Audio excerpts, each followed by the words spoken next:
Hi, it's Jody. Today I want to show you how to make 4 flying geese units in about the same amount of time it would take to do 1 unit the old way. In order to do that, you're going to need a large square and 4 smaller squares. There are a lot of reference charts available online, so if you Google 4 at a time flying geese, it'll give you a reference chart and you just look up the size you want to make. The large square is going to be your goose, and the smaller squares are going to be your wings. In this case, for a 2 by 4 inch unit, I need to have a 5.5 inch large square and 4 3.25 inch small squares. I have drawn a line diagonally from one corner to the opposite one on the back side of each of the small squares.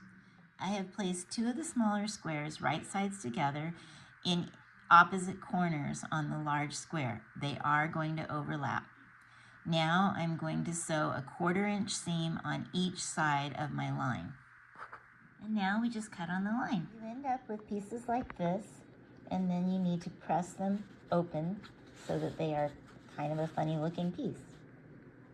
I've lined up the remaining small squares on the remaining corners, and then I'm going to sew both sides of each of these lines.